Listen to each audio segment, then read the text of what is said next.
One evening, David climbed the dark, damp stairs to the top floor. The lights flickered as he approached the door of the apartment. The doorknob was icy to the touch, and the door creaked ominously. As he pushed it open, inside, a heavy atmosphere prevailed. It was dark, despite the occasional moonlight seeping through dusty windows. As he explored each room, unsettling murmurs seemed to emanate from the walls, and shadows appeared to dance around him. David could feel his heart beating faster as he approached the main room. There, he discovered an old journal containing stories of people mysteriously vanishing in this apartment. The last entry was from a woman named Emily, who claimed to have found a secret passage beneath the living room rug. Intrigued and terrified, David lifted the living room rug and, indeed, found a hidden secret passage underneath. The passage door creaked as David pushed it open, revealing a spiral staircase that descended deep beneath the apartment with each step. The air grew colder, and the whispers became more insistent. After what felt like an eternity, David finally reached the bottom of the staircase, where a rickety wooden door opened to a dark and damp cave. In this cave, he discovered a series of stone cells, each containing decomposed remains of the missing people. It became clear that the apartment concealed a sinister secret, a place of torture and murder. Terrified by this discovery, David decided to climb back up to the apartment to escape, but he found that the secret passage had vanished. The whispers grew more insistent, the shadows more menacing. He began to run through the cave, desperately searching for an exit, but it seemed like he was trapped. The shadows closed in, taking shape and transforming into horrifying figures. David realized he was being pursued by the vengeful spirits of the apartment's victims. He heard their cries and lamentations, and felt a malevolent presence pushing him toward the abyss. Suddenly, David stumbled upon a hidden room at the back of the cave. Inside, he found a macabre altar, surrounded by black candles and sinister symbols. At the center of the altar, there was an ancient book with a demonic ritual. He realized that this place had been used for horrific occult practice. All at once, the spirits of the victims drew closer, their empty eyes and contorted faces filled with suffering. They seemed to want to compel him to perform the ritual. David, desperate, tried to resist, but he found himself under the influence of supernatural forces. As David began to recite the ritual against his will, the cave began to tremble, and a blinding light appeared. Suddenly, he found himself on a deserted beach, the scorching sand beneath his feet.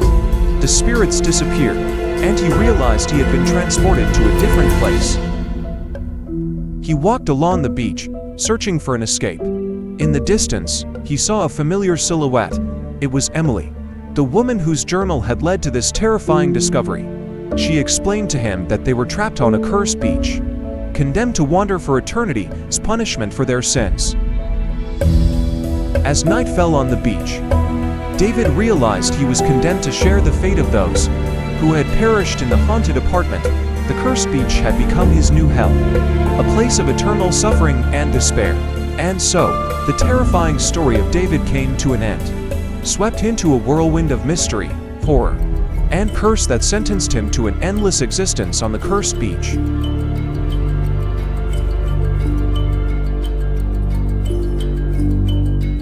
David wandered the cursed beach, his life becoming an endless nightmare. Days blended into one another, without end or hope. He eventually struck up a friendship with Emily, sharing their stories and their despair. Together, they vowed to find a way to break the curse that held them captive. One day, as they strolled along the beach, David discovered a strange amulet partially buried in the sand. The amulet was adorned with ancient symbols and emitted a mysterious energy. Emily had read of powerful spells that could break curses, and she thought the amulet might hold the key. David and Emily decided to embark on a quest to decipher the symbols and learn how to use the amulet to break the curse. Their research led them to explore the beach, seeking answers in unexpected places. They uncovered clues left behind by other victims of the curse, each piece bringing them closer to solving the puzzle. As the weeks passed, David and Emily drew nearer to the truth.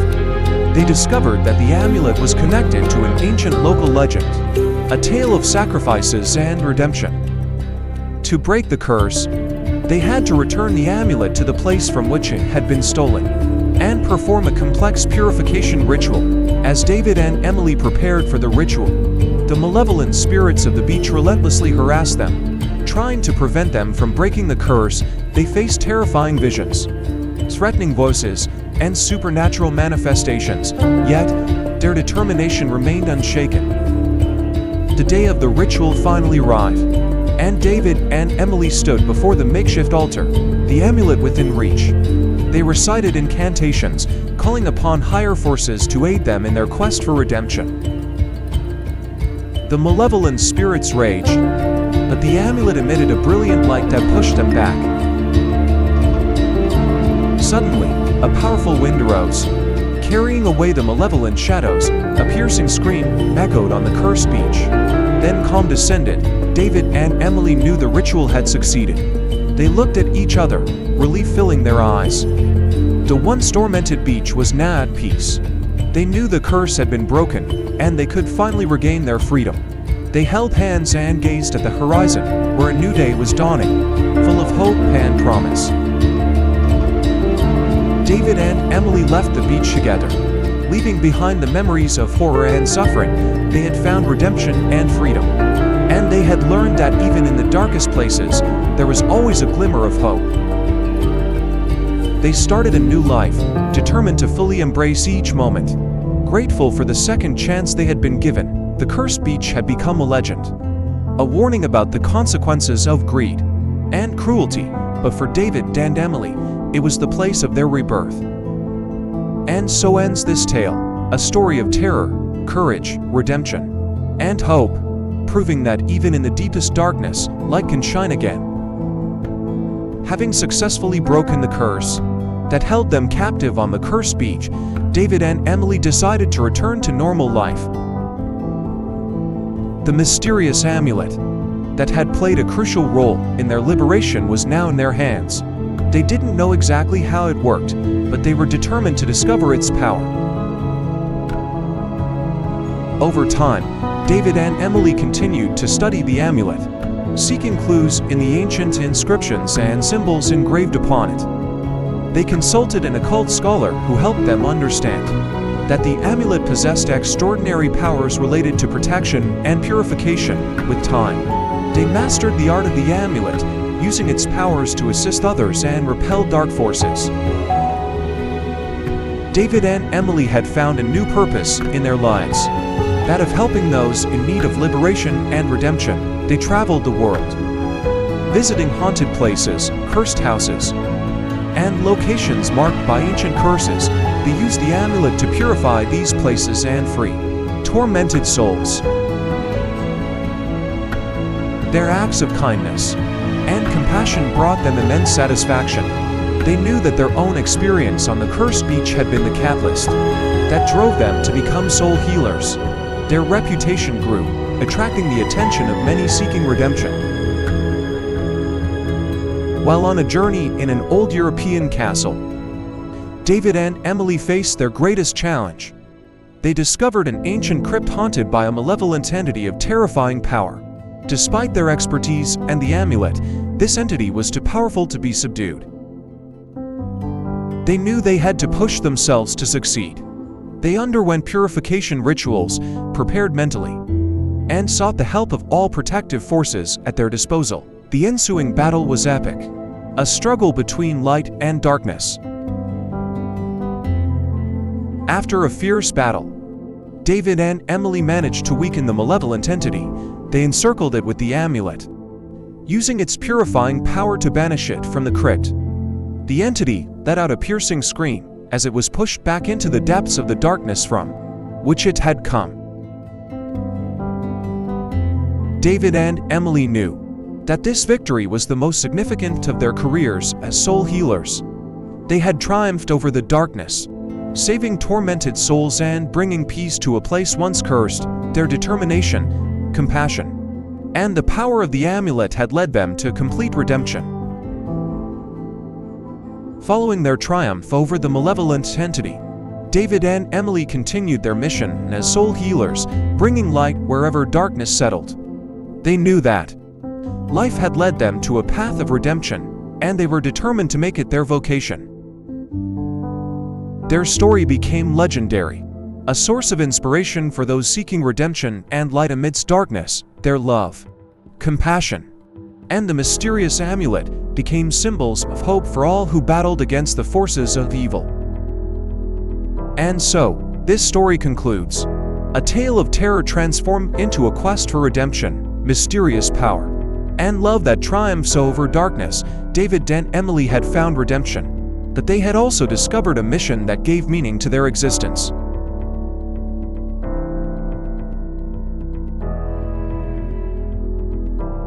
David and Emily had gained a reputation as soul healers, and their fame had spread to many regions. One day, while they were back at their home, they received a desperate call from an elderly woman named Marguerite, living in an isolated village. Marguerite claimed to have been tormented by terrifying occult phenomena in her old house for decades. She had heard of David and Emily's exploits and hoped they could put an end to her ordeal. Touched by her plea, David and Emily decided to travel to the village to investigate. Upon their arrival in the village, David and Emily were greeted by Marguerite, a frail elderly woman with silver hair. She led them into her old house, a dark and dilapidated residence where shadows danced along the walls, and voices whispered in the darkness. Marguerite recounted her story, revealing that the house had been built on an ancient cemetery, and she believed that the souls of the deceased were haunting the place. She had tried everything to get rid of the malevolent spirits, but to no avail. The darkness was growing, threatening to consume her. David and Emily spent days exploring the old house, gathering clues, and sensing the malevolent presence that pervaded it. They began to understand that the spirits of the deceased were trapped in a state of torment, unable to find peace. Marguerite implored them to help free these souls. David and Emily knew that this task would be more complex than anything they had encountered before, but they were determined to offer assistance to Marguerite and to end the darkness that had taken over her life. David and Emily spent nights preparing a complex ritual, using the mysterious amulet and the knowledge they had acquired over the years. They called upon the spirits and the tormented souls, offering their help to guide them toward the light. The night of the ritual finally arrived. The house was filled with the electric atmosphere of the occult. David and Emily recited ancient incantations while the shadows gathered around them. The spirits of the deceased manifested, expressing their suffering and their desire for redemption. The ritual continued for hours, with the amulet emitting a powerful glow that enveloped the house. The tormented souls were guided by David and Emily toward the light, finally finding the peace they had sought for so long. As the spirits faded away, the darkness that had imprisoned the old house dissipated. A peaceful calm settled in. Filled with gratitude, Marguerite thanked David and Emily for their help. The old woman had finally found peace in her home. David and Emily departed, knowing that they had brought redemption to another tormented soul. Their mission as soul healers continued, carried by the mysterious amulet and their compassion for those in need of occult assistance. And so ends this new adventure, a story of compassion, darkness, and redemption, showing that even in the darkest corners of our world, light can shine again, guiding souls toward peace.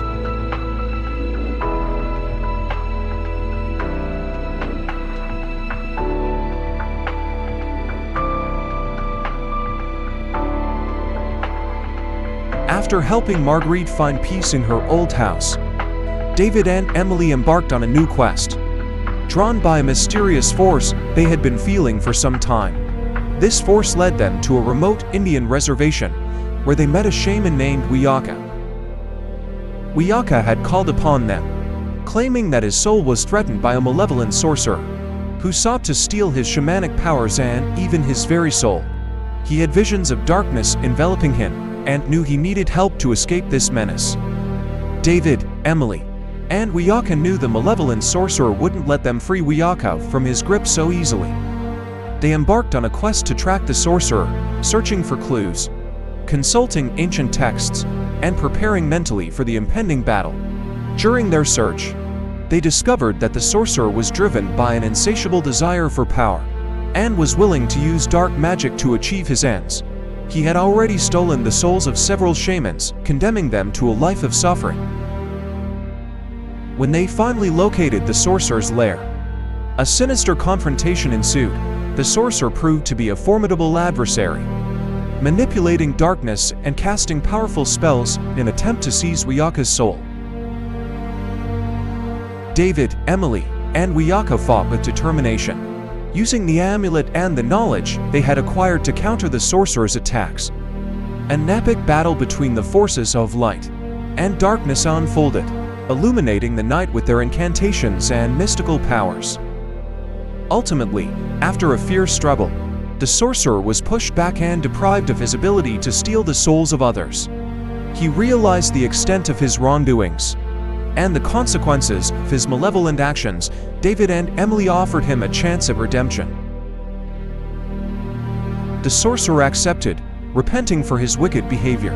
He pledged to spend the rest of his life helping those he had harmed to reclaim their souls.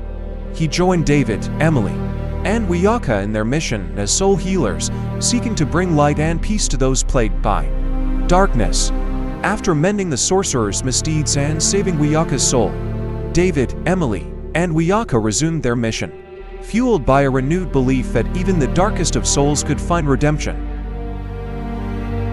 They continued to travel the country, bringing light where darkness threatened. Their journey was a reminder that compassion, perseverance, and the will to redeem could triumph over malevolence, even in the darkest of times.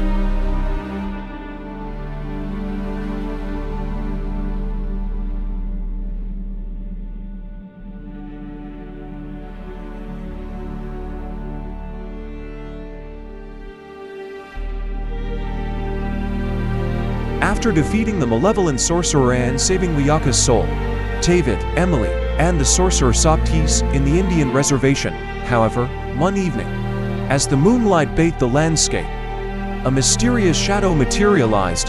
This shadow seemed to be a dark entity, a malevolent force. Wiyaka was the first to spot it. He froze as the shadow drew closer, ominous and menacing. He felt as though the darkness wanted to engulf him, and his terror was palpable. David, Emily, and even the sorcerer tried to protect Wiyaka from the shadow of the night, but nothing seemed to repel it. The shadow of the night closed in on Wiyaka, its presence weighing heavily on everyone. Suddenly, it lunged at the shaman, biting his hand with terrifying veracity. Wiyaka screamed in pain as the darkness penetrated him, threatening to steal his soul. The sorcerer, realizing that the shadow was a far more terrifying entity than he had ever encountered, abruptly turned and fled. His sinister intentions were overshadowed by the malevolence of the shadow of the night. He left David and Emily alone to face this new menace. After being bitten by the shadow, Wiyaka was left trembling and traumatized. He now had an uncontrollable fear of the dark, fearing that the entity would return to finish what it had started. David and Emily attempted to reassure Wiyaka that the terror of the darkness had deeply entrenched itself within him. His nights were haunted by nightmares and visions of horror. The Indian reservation, once a haven of peace, had become a place of fear and despair. David and Emily knew they had to find a way to free Wiyaka from the paralyzing terror. They turned to the mysterious amulet, hoping it might contain the power needed to combat the shadow of the night. A new quest began, a quest to uncover the origin of the shadow and find a way to repel it. They ventured into the darkness, seeking answers in the darkest corners of the universe.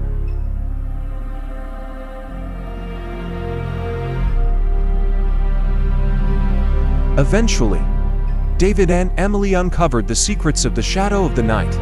It was linked to an ancient curse, a force that sought to feed on the souls of the living to survive. They devised a daring plan to confront the shadow and force it to release Wiyaka.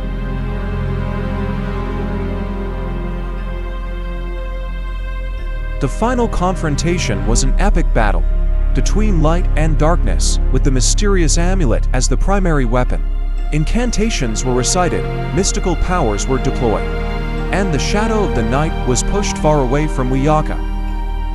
After the fierce battle, Wiyaka gradually regained his composure. The shadow of the night had been repelled, and his terror began to fade. He now knew that the forces of darkness could be defeated. The Indian reservation returned to peace, and Wiyaka was finally liberated from the terror of the shadows of the night. Life resumed. But David, Emily, and Wiyaka understood they had to remain vigilant, for darkness could emerge at any moment. And so, this tale concludes.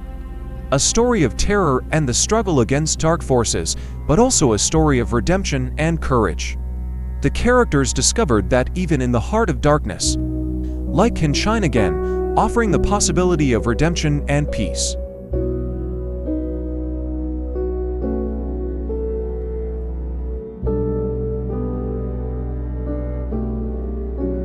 After the encounter with the shadow of the night, David, Emily, and Wiyaka searched the fleeing sorcerer's cabin. They sought answers, clues that could help them understand the nature of the shadow and how to counter it.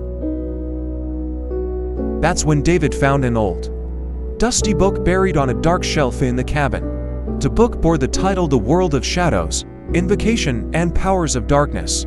It contained pages filled with enigmatic symbols and sinister incantations. Wiyaka examined the book carefully. He knew that the world of shadows was an ancient part of Indian mythology.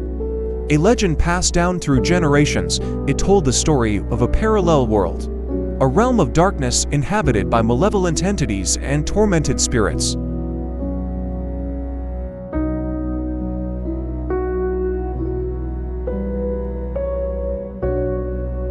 According to the legend, ancient shamans have learned to communicate with the world of shadows, to invoke spirits to gain forbidden knowledge and forbidden powers. However, this practice had long been abandoned because it had terrible consequences. David, Emily, and Wiyaka realized that the sorcerer had attempted to summon the shadow of the night, using the forbidden knowledge contained in the book. Unfortunately, he had succeeded, releasing the entity that had then attacked Wiyaka. The book also contained information on how to send the shadows back to their own realm, but it involved significant risks.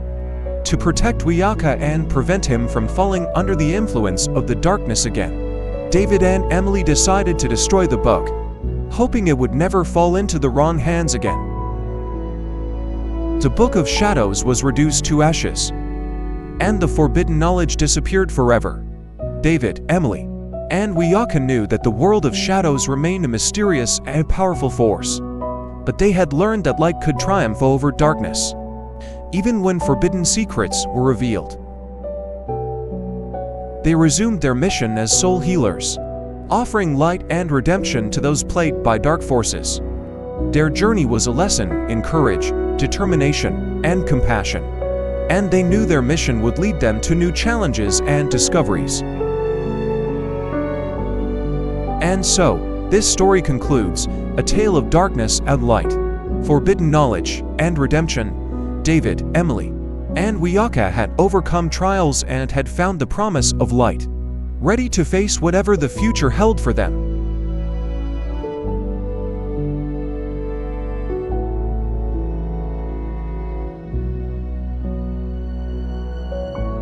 After the destruction of the Book of Shadows, a mysterious energy escaped from its ashes.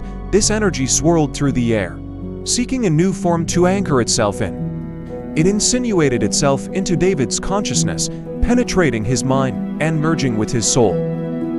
At first, David didn't notice anything unusual, but gradually, he began to feel changes within himself. Strange and vivid dreams filled his nights, and he woke with a sense of power and knowledge he had never possessed before. As days passed, David began to notice budding powers within himself, occult abilities he had never possessed. He could sense invisible energies, communicate with spirits, and predict the future with uncanny accuracy. But these gifts came at a cost. David also felt the dark forces within him, their growing influence, and their insatiable thirst for power. He struggled to control the darkness that was growing within him and began to fear the consequences of his involuntary possession.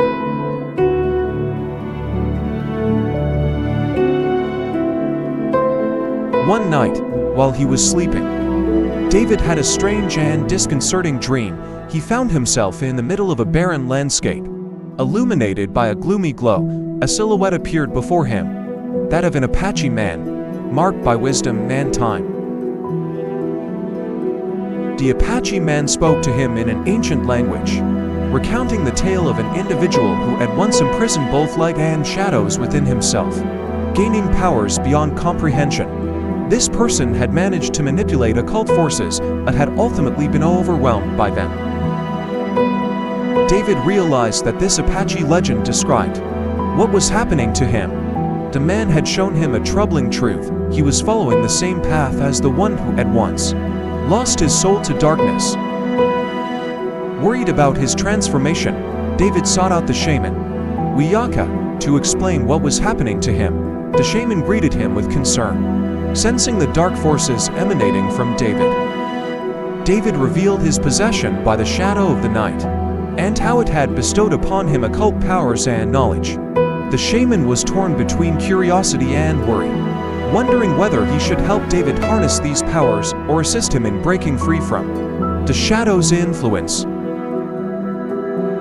David and the shaman, Wiyaka, decided to search for a way to free David's soul from the shadow's grip.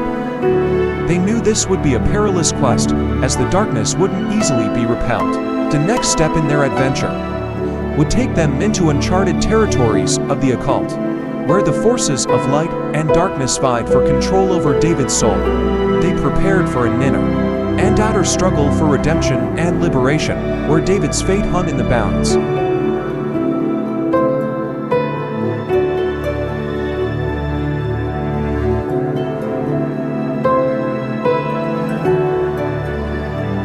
As David and Wiyaka delved deeper into their quest for liberation, something unexpected occurred. David found himself inexplicably drawn to the memories of the burned book, and to his surprise, he could recall its contents with astonishing clarity. The knowledge that had once been lost in the flames now resided within him, etched into the recesses of his mind. Furthermore, David discovered a new set of abilities awakening within him. He became a conduit for the spiritual realm, effortlessly communicating with entities from beyond. Dreams transformed into vivid visions, and David realized that he had become a medium, a bridge between the world of the living and the world of the spirits. In the midst of their quest, David experienced a powerful vision. He found himself standing on the edge of a spiritual precipice, peering into the depths of the unseen. Shadows whispered ancient secrets, and ethereal figures sought his guidance.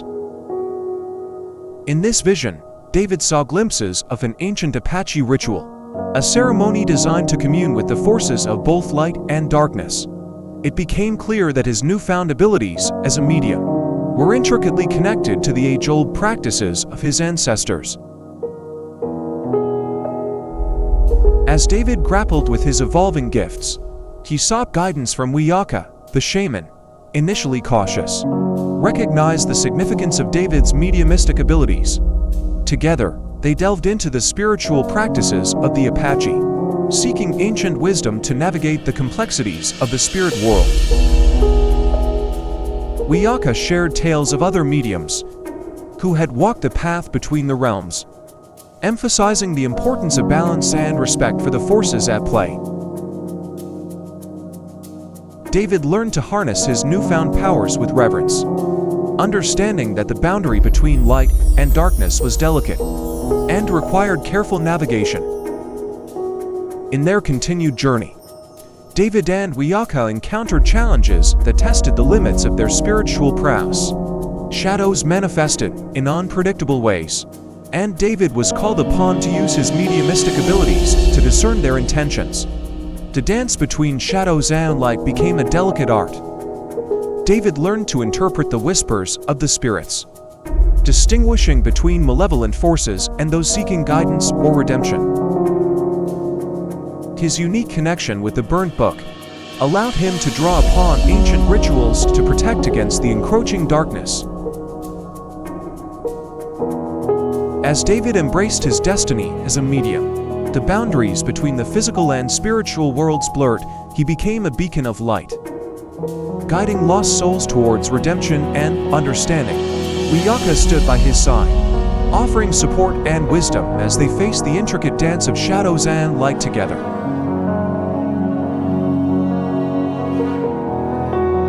The quest for liberation took on a new dimension, as David's mediumistic gifts became an integral part of their journey.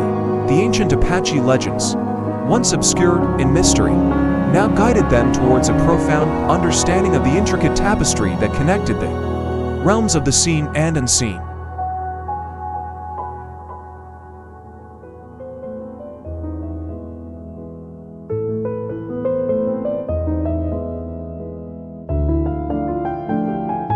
Recognizing David's emerging power as a medium, Wiyaka set out to guide him in mastering his gifts.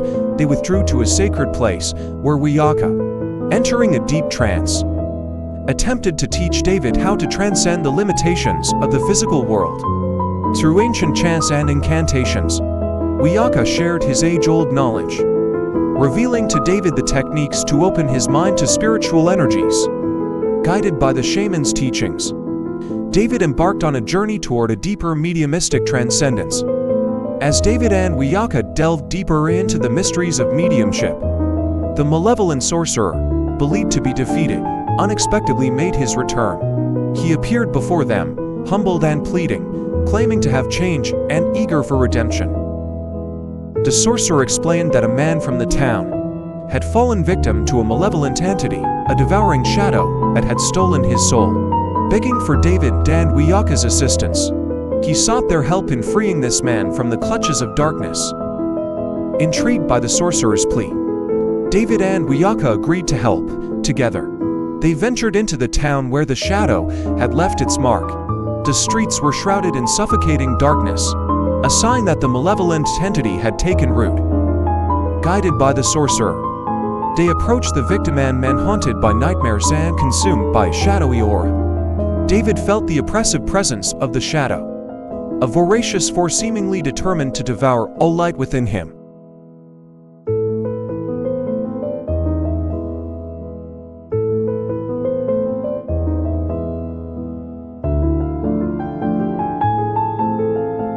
Guided by David's mediumistic insights and Wiyaka's occult skills, the trio engaged in a spiritual battle against the devouring shadow. They invoked forces of light, performed ancient rituals, and waged a fierce struggle to free the captive soul.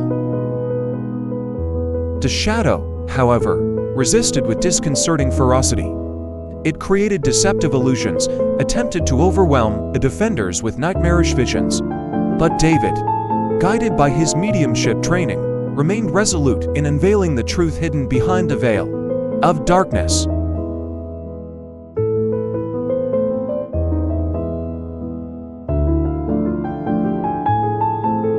The battle reached its climax in a final confrontation between light and darkness. Supported by Wiyaka's wisdom and the powers gained through his connection with the burnt book, David managed to pierce through the shadow's illusions and reveal the true nature of its grip. Ultimately, with a series of powerful incantations and the combined strength of their determination, David and Wiyaka succeeded in pushing back the devouring shadow.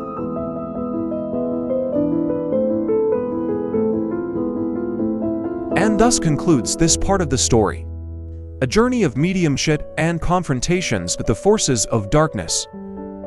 The characters, now wiser and stronger, remain ready to face future challenges, aware that the boundary between light and darkness is often thin, but that the will for redemption can triumph over any darkness.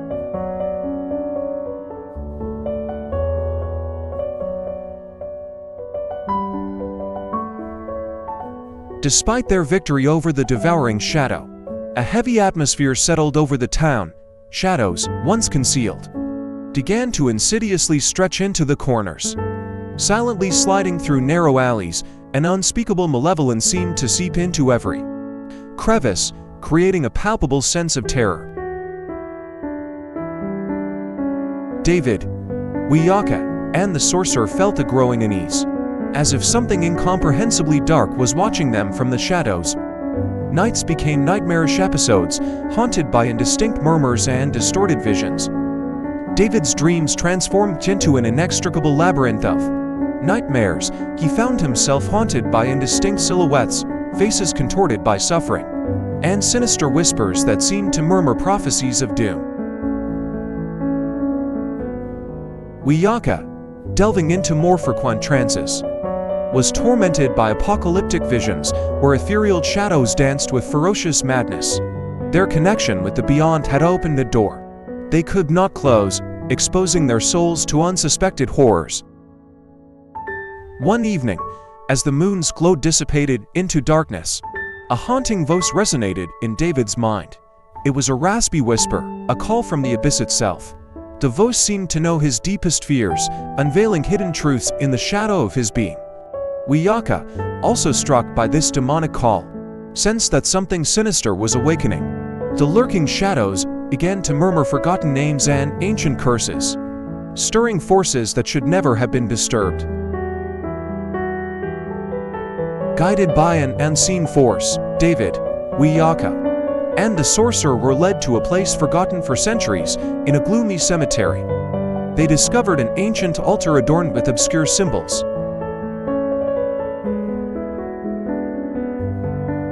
The sorcerer explained it was the site of a forbidden ceremony, an invocation meant to release an entity sealed for eons.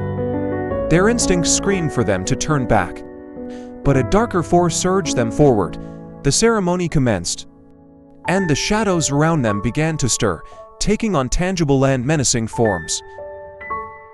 A shroud of terror enveloped the group, revealing that the forces they had unleashed surpassed anything they had known thus far.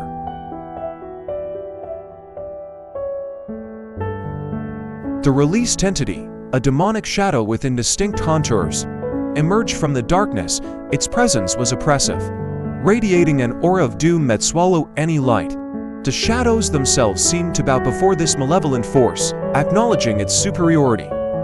Screams of terror echoed through the night, as the entity began to feed on the deepest fears of those who had unwittingly set it free. The crawling shadows in the town came to life, taking on nightmarish forms, creating a tableau of horror worthy of the darkest nocturnal terrors. And so, the town descended into a living nightmare, where darkness took shape, devouring the bold souls who dared to summon the unknown. Fear reigned supreme, and darkness extended its unrelenting tendrils over anything that dared resist its devouring grasp.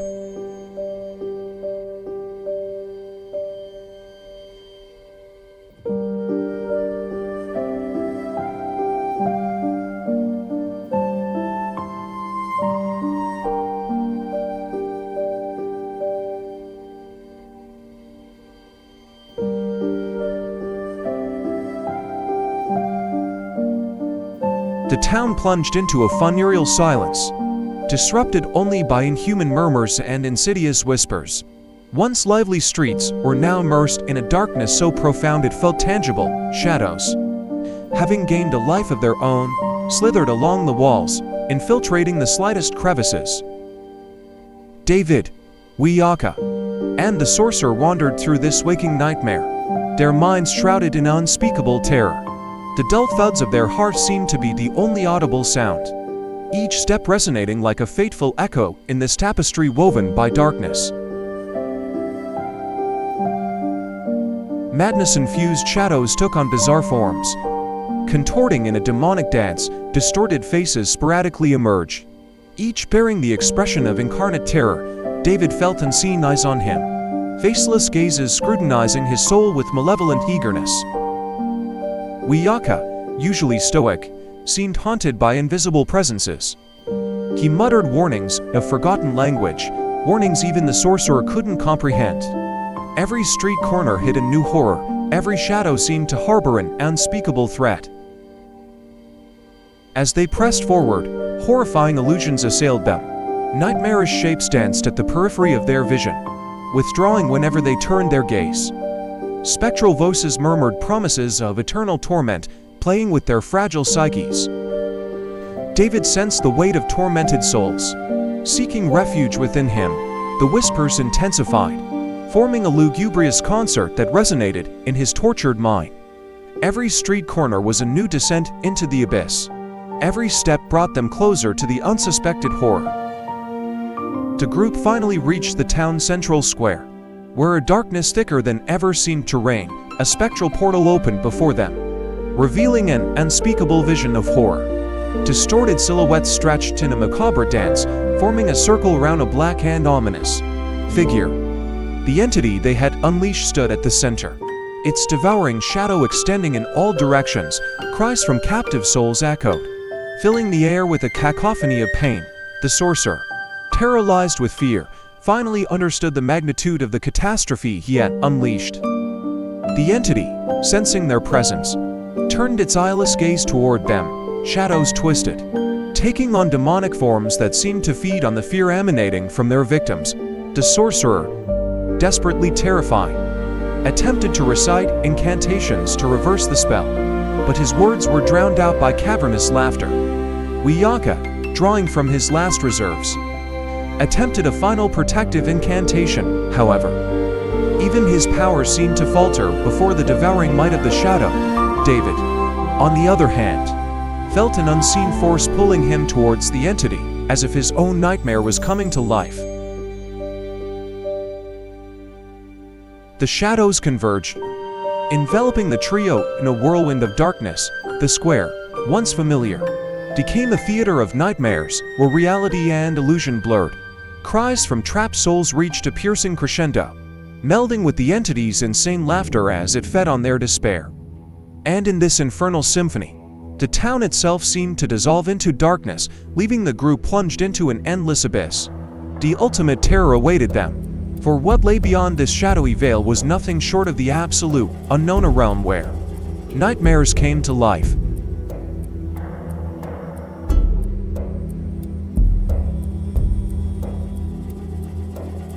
The devouring darkness engulfed them, plunging them into an endless whirlpool where time and space seemed to dissolve. Unholy murmurs resonated in the darkness, creating a discordant symphony that penetrated their souls. The cries of tormented souls gradually faded, giving way to an oppressive silence.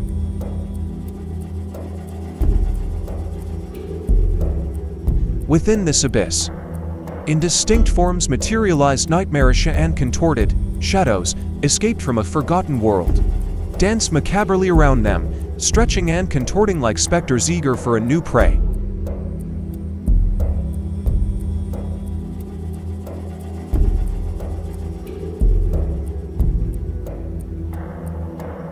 Suddenly, ominous gates emerged from the darkness, gates that seemed to lead to unexplored dimensions.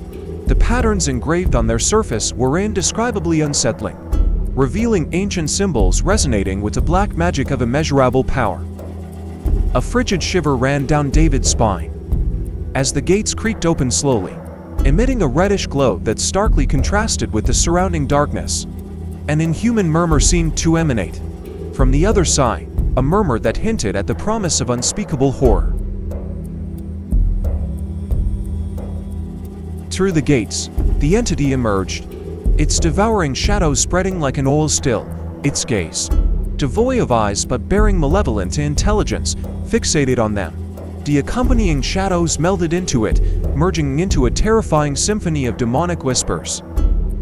The sorcerer, gripped by panic, desperately tried to close the gates, but his power seemed powerless against the overwhelming force. Wiyaka, battling the grip of darkness, invoked ancestral spirits in one last attempt at resistance. The entity spoke not with words, but with intrusive thoughts that echoed in each one's mind.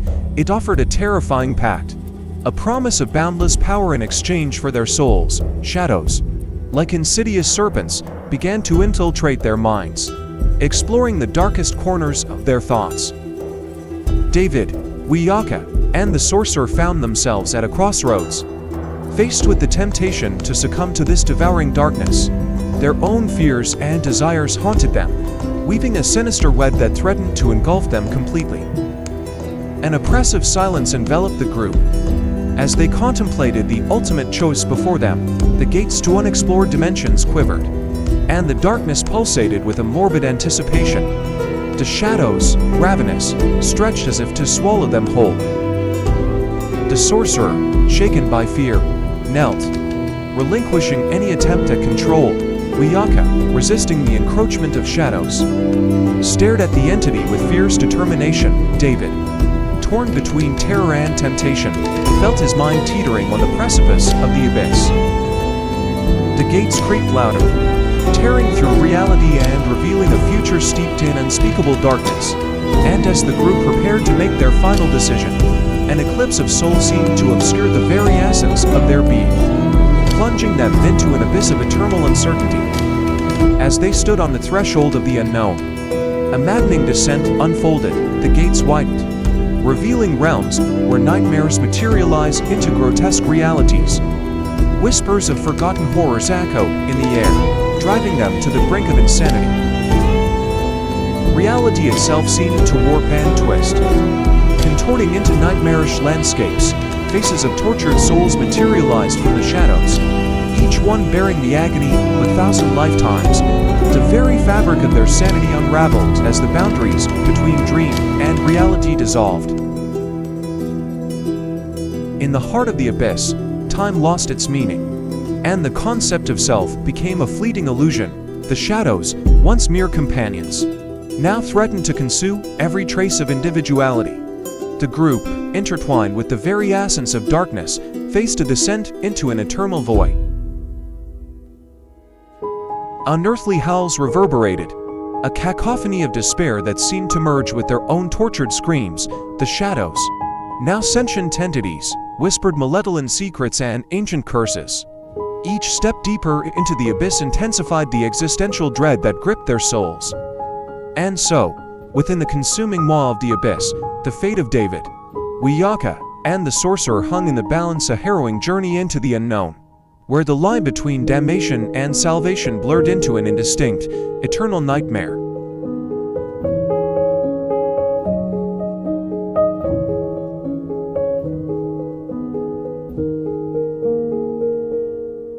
In the suffocating depths of the abyss, where shadows entwined with the essence of despair, a distant glimmer cut through the darkness. Unbeknownst to David, Wiyaka, and the sorcerer, Emily, clutching the amulet that had bound their fates, ventured into the nightmarish realm. As Emily navigated the otherworldly landscapes, the amulet emitted an eerie glow that cast dancing shadows across her path. Unseen eyes followed her every step, and indistinct whispers slithered through the air like serpentine tendrils. As Emily drew near, the group caught sight of the approaching light. Bewilderment painted their faces, for in the twisted reality of the abyss, recognition faltered. The light seemed to morph and contort, casting shifting illusions that played tricks on their tormented minds.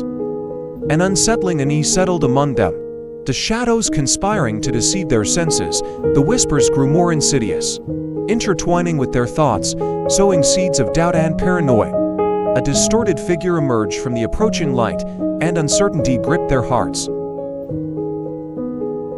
As the figure drew closer, a sense of familiarity clawed at their minds. The amulet in Emily's grasp pulsed with an otherworldly energy, casting distorted silhouettes that seemed to dance in sync with the shadows. The group, caught in the grip of terror, hesitated to fully acknowledge the newcomer. The figure's features remained elusive, shifting between shadow and substance. The air resonated with a dissonant hum, and the whispers took on an eerie cadence, recounting forgotten tales, betrayal and spectral retribution. Emily stepped into the circle of their apprehension, the amulet's glow revealing her face in fragmented clarity, yet an uncanny distortion persisted, casting her visage in a haunting light. Her eyes, once familiar, now held an otherworldly gleam that sent shivers down their spines.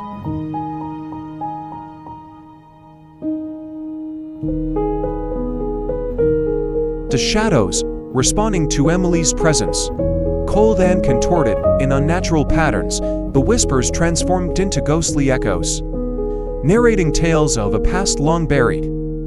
The group, gripped by a spectral unease, hesitated to voice their questions, fearing the answers that lurked within the depths of the abyss. As Emily extended the amulet toward the group, the shadows recoiled, revealing distorted reflections that danced upon the walls of the abyss. The amulet's glow intensified, casting an ethereal radiance that clashed with the oppressive darkness. The distorted figure in their midst seemed to echo with voices long silenced. Shadows clung to Emily's silhouette like sentient entities, whispering forgotten secrets and weaving tales of ancient malevolence. An unsettling dance unfolded, a choreography of shadows that mirrored the anguish etched upon Emily's haunted countenance.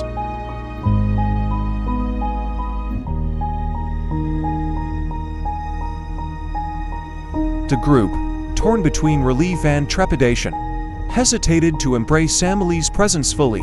The amulet, now conduit between realms, pulsed with an otherworldly energy. As the distorted figure inched closer, the whispers reached a crescendo, recounting the sins of an ageless past.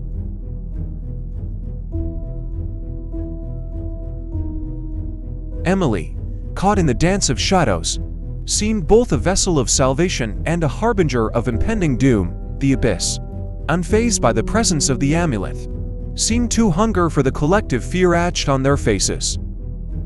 With Emily among them, the group braved the abyss anew. The shadows, once mere observers, now twisted and writhed in malevolent anticipation. The amulet's glow cast long, eerie shadows that seemed to reach for them, creating an illusory labyrinth that led further into the abyss. As they delved deeper, the whispers grew more frenzied, recounting the tales of the damned with a spectral fervor. The group, united yet fractured, confronted the unknown with every step, their fates entwined with the haunting dance of shadows in this endless nightmare.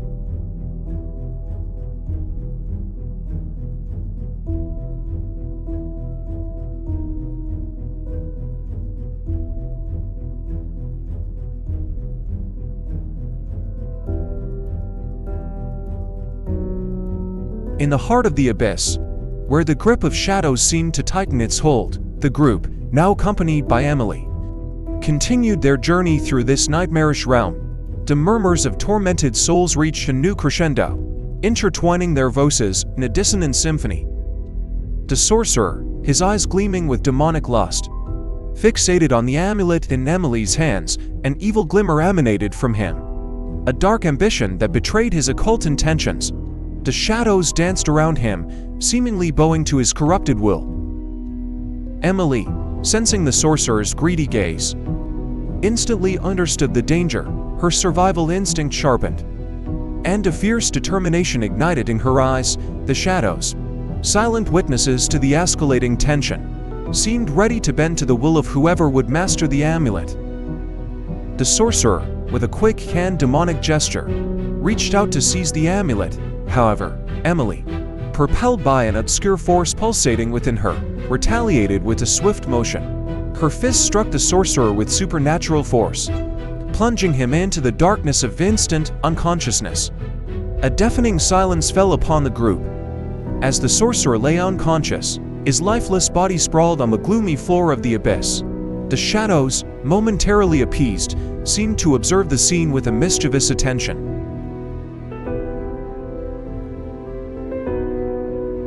The murmurs, now tinged with surprise, hushed in anticipation of the unfolding events. Emily, still holding the amulet, eyed the unconscious sorcerer warily, aware that this momentary victory was but a pause in the infernal ballet surrounding them. As the sorcerer regained consciousness, the darkness became tinged with a growing terror.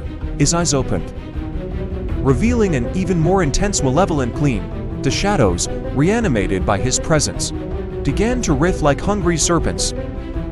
Emily, resolved to protect the amulet at all costs, felt a mysterious force growing within her.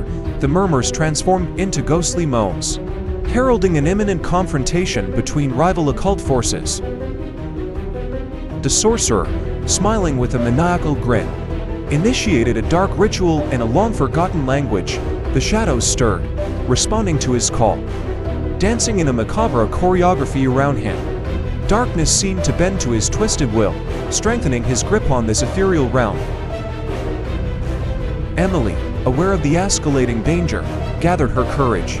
The mystical energy of the amulet pulsed between her fingers, and she stood ready to defy the sorcerer, determined to prevent him from plunging the group deeper into this abyss of shadows.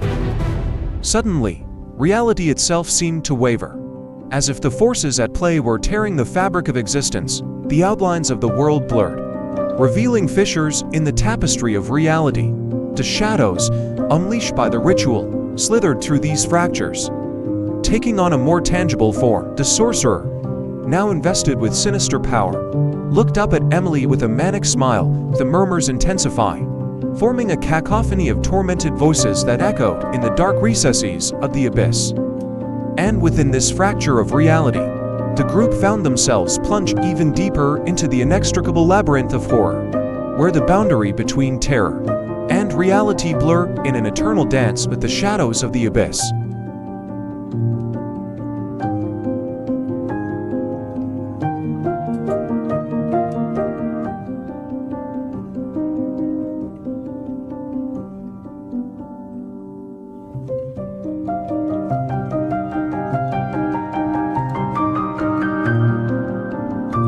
As the sorcerer's dark ritual unfolded, an ominous energy permeated the abyss, unsettling the very essence of reality.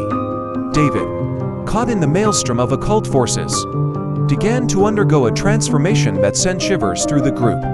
His eyes, once filled with familiarity, now turned an absolute black, reflecting a void that seemed to devour the light.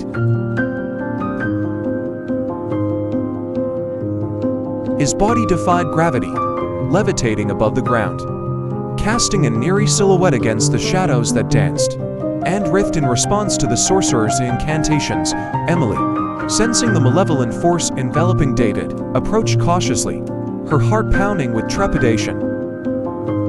As Emily reached out to calm David, her touch only intensified the supernatural maelstrom. His once warm hand felt cold and lifeless, an unsettling contrast to the growing darkness that emanated from him. The group, gripped by an indefinable fear, watched as David's transformation continued unabated. The very air seemed to thicken with an oppressive malevolence, creating an atmosphere that clawed at their sanity. Emily, undeterred by the encroaching darkness, tightened her grip on David's hand in a desperate attempt to anchor him to reality. But the shadows, now pulsating with an unholy vitality, resisted her touch. David's form seemed to flicker between states, caught in a liminal space where the boundaries between the corporeal and the otherworldly blurred.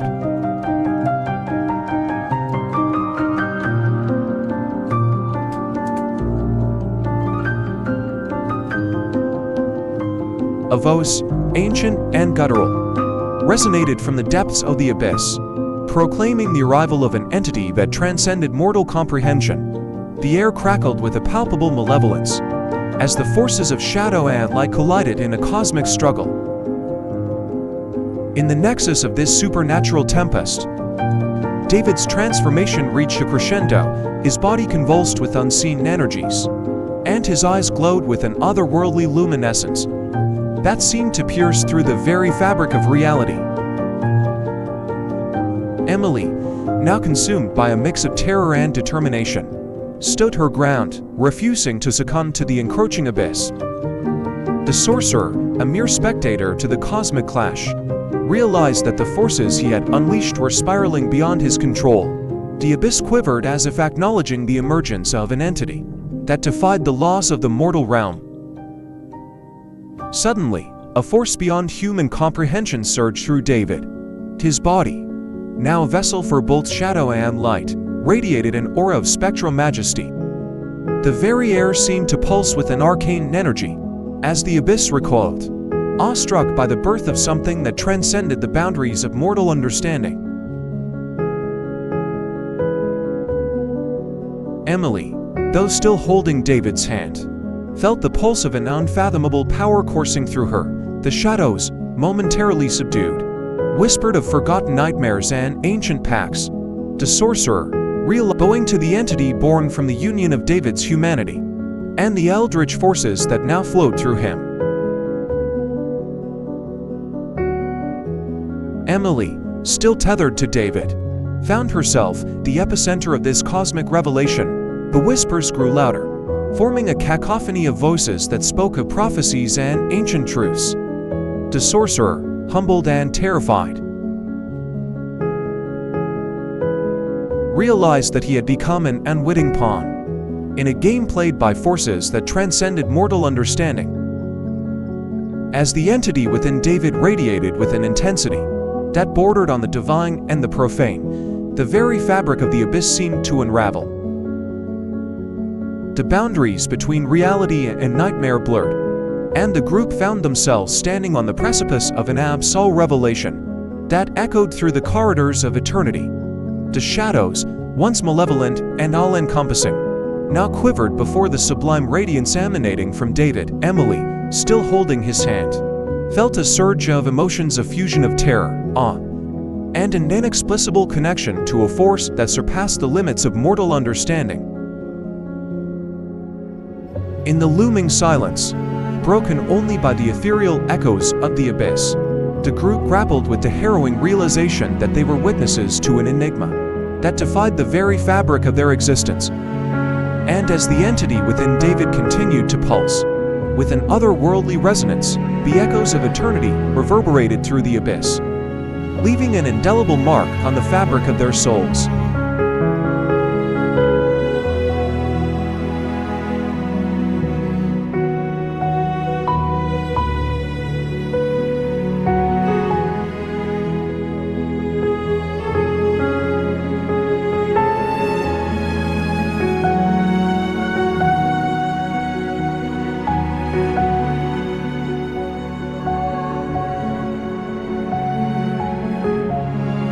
As the entity within David continued to radiate this transcendent world, the abyss itself seemed to react to this cosmic presence.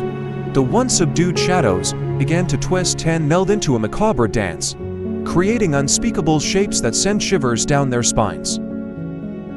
Whispers, once faint, amplified into a chorus of lamentations and demonic laughter. Emily felt an indescribable presence, a primal force that surpassed human understanding. The group, trembling before this display of power, wondered if they were witnessing a deity or a demon unleashed from the depths of hell.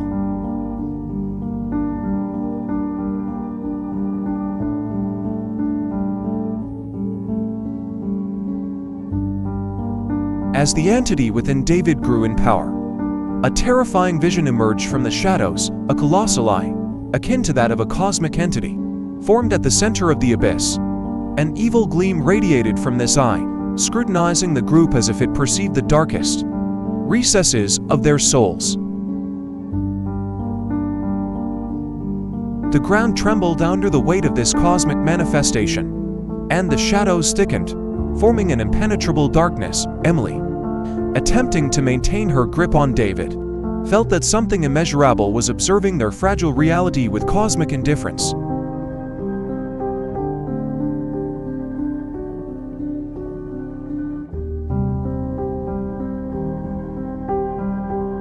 Suddenly, screams tore through the air, discordant voices emanating from the depths of the abyss. Distorted faces emerged from the darkness, evoking unspeakable nightmares. The group, terrorized by horror, saw images of their own fears and regrets projected into the surrounding darkness.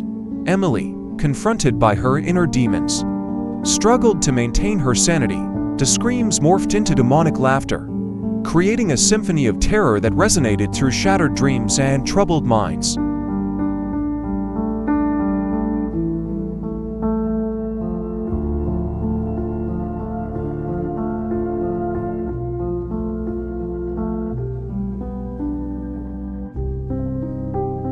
As the entity within David continued to ascend, the boundaries between individualities seemed to blur.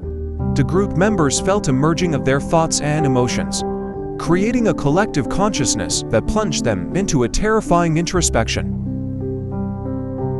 The faces of deceased loved ones appeared among the shadows, painful memories surfaced, and regrets materialized into ghostly silhouettes. The fusion of souls in this macabre symphony seemed to be the inevitable consequence of interacting with this cosmic entity.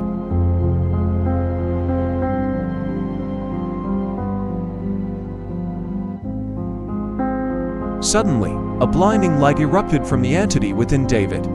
Eclipsing the dark abyss, the fusion of souls dissipated, leaving the group in temporary darkness. As the light dimmed, the group found themselves in a strange place, suspended between dimensions. Before them, spectral figures floated in a semblance of transcendence, celestial voices murmured prophecies, and visions of unknown worlds materialized in the air. Emily understood that the entity within David had opened a door to a cosmic realm, revealing truths that defied human understanding. As the group floated between dimensions, a celestial embrace seemed to envelop each member. An unreal peace pervaded the atmosphere, soothing inner torments. However, this serenity concealed an eerie tranquility, as if the universe itself was closely observing the impact of this encounter between mortals and the ineffable. The gaze of the entity within David, now more than a mere fusion of shadows and light, conveyed an immeasurable wisdom. The group members felt that this encounter had shaped their destiny in an irreversible way, and that their connection with the cosmic entity would mark them forever.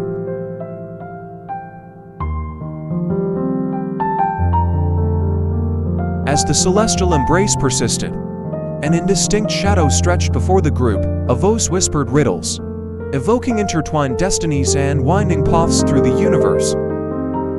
The cosmic entity, now mystical silhouette, seemed to guide them toward the shadow of the unknown, where each step resonated like the echo of an ancient prophecy. The group, now bound by forces that transcended reality, prepared to plunge into the mystery of the unknown. They knew that true terror lay in the revelations to come, as the universe unveiled its secrets in a way that surpassed human imagination. As the group allowed themselves to be carried away by the shadow of the unknown, a familiar glow appeared on the distant horizon.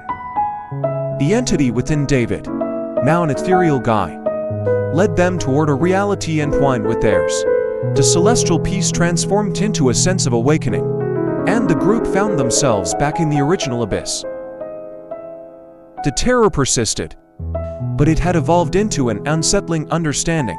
The group stood at the threshold of a transformed reality, aware that the cosmic entity had awakened them to truths that surpassed the boundaries of the known.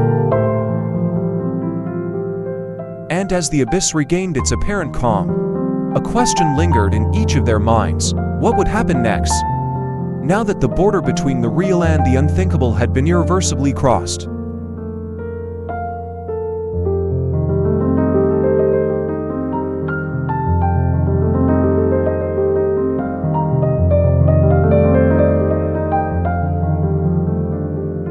As the celestial embrace dissipated, the group found themselves enveloped in shimmering auras, testaments to their transcendent experience. The shaman, whose essence had deeply intertwined with mystical forces, displayed a radiant green aura, evoking the vitality of nature itself. The sorcerer, once in pursuit of shadowy power, now bore an intense red aura, a sign of his immersion in fervent energies. Emily, carrying the clarity of cosmic revelation, radiated with a white aura, a symbol of purity and understanding. David, imbued with the shadows of the abyss, developed a black aura, dark and mysterious, reminiscent of the unfathomable depths of darkness. Together, the group had become a living canvas of dimensional essences, uniting once disparate elements into a symphony of transcendent energies. With their newly developed dimensional auras, the shaman, sorcerer, Emily, and David discovered astonishing abilities. The shaman could communicate with nature on a deeper level, invoking the wisdom of ancestral trees and forest spirits.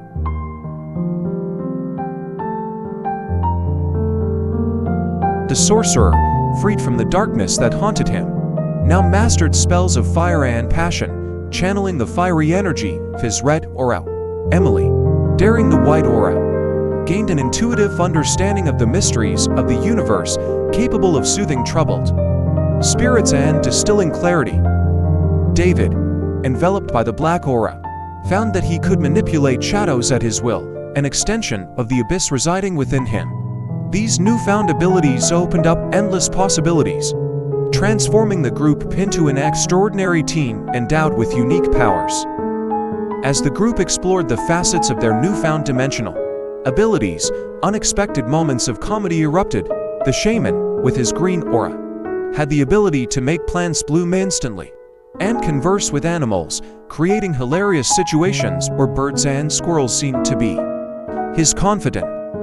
The sorcerer, sporting his intense red aura, discovered an overflowing passion for spicy cuisine.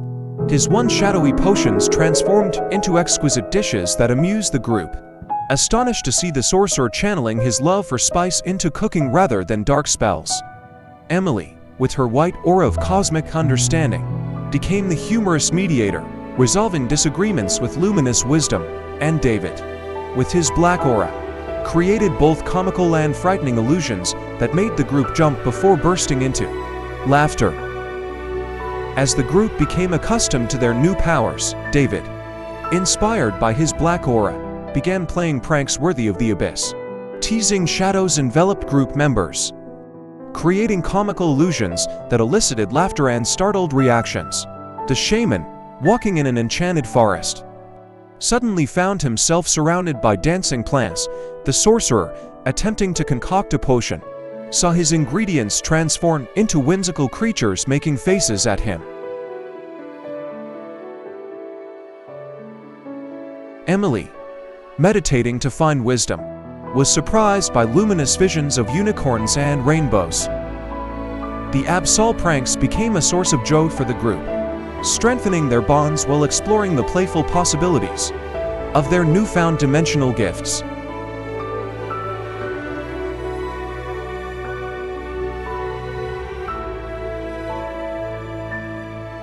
As the group, now accustomed to coexisting with their dimensional auras and Absol pranks, decided to celebrate their extraordinary journey.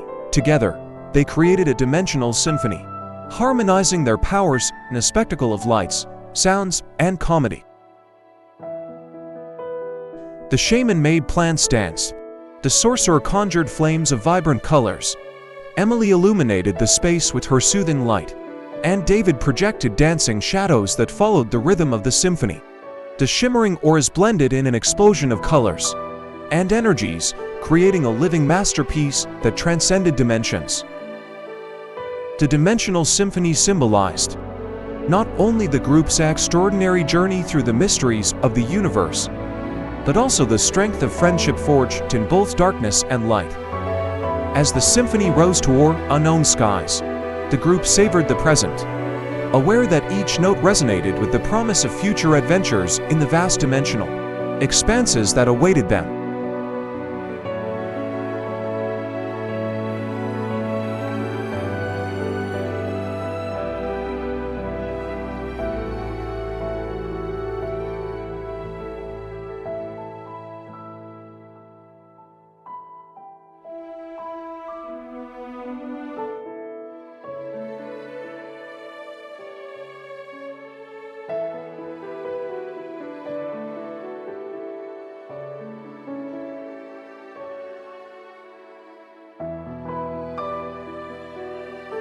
On a sunny afternoon, the sorcerer, wearing a sparkling ring, approached the shaman with a mischievous grin.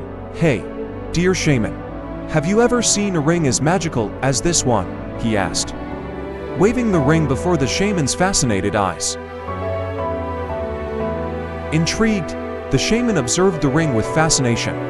"It is indeed beautiful, but what makes it magical?" he inquired curiously. The sorcerer replied in a mysterious tone, "This ring has the power to choose its owner. If you can grasp it within the next 10 seconds, it will be yours." Motivated by the prospect of owning a magical ring, the shaman prepared for the task.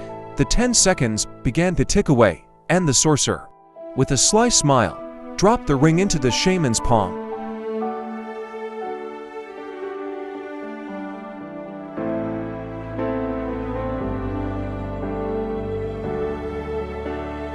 The shaman, focused, attempted to seize the ring with surprising agility, but each time, It slipped through his fingers. The seconds passed quickly, and the shaman, though skillful, failed to catch the elusive ring.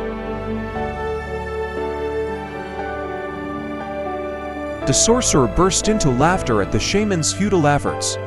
"Ah, dear shaman, it seems the ring is a bit mischievous," he said, stifling his laughter. Not wanting to be defeated, the shaman had a sudden idea. Instead of attempting another grab, he approached the sorcerer and, with a wide grin, playfully gave him a bite on the arm. Surprised by the unexpected bite, the sorcerer stepped back, laughing. "Well, dear shaman, you're truly determined," he exclaimed between laughs.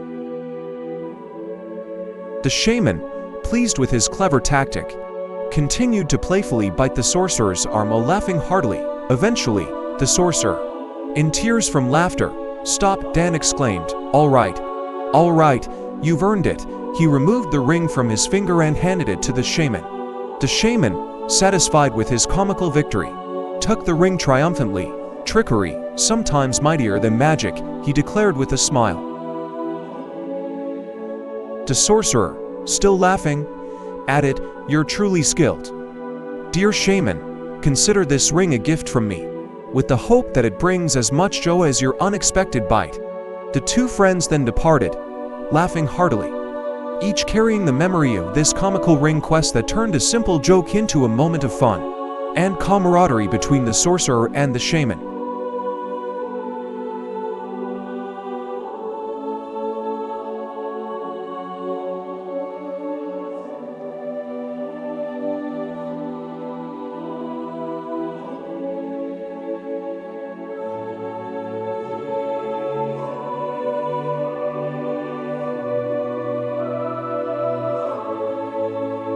Intrigued by the origin of the ring, the shaman asked the sorcerer where he had found it.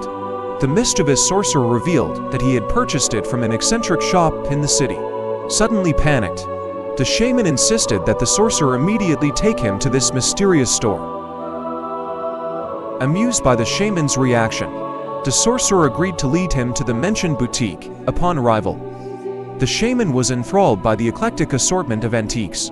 He quickly engaged in conversation with the shopkeeper, who proudly showcased his finest finds. During the conversation, the shopkeeper revealed his prized possession, an ancient and mysterious treasure map. Intrigued by the prospect of a treasure hunt, the shaman couldn't resist the allure of adventure. He promptly purchased the map and brandished it proudly before Emily and David.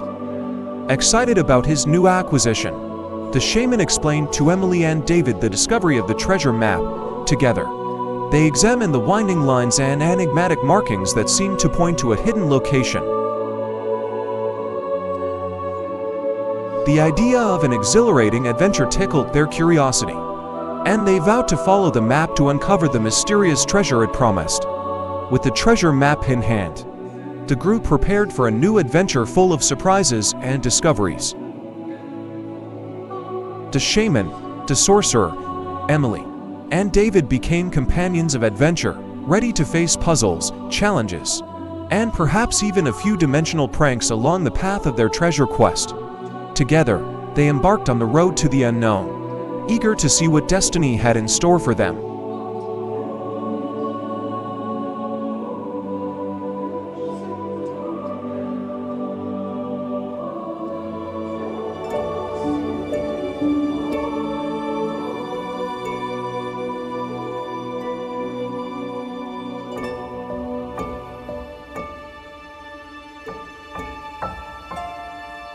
The shaman, determined to follow the directions on the treasure map, set out with a compass in hand.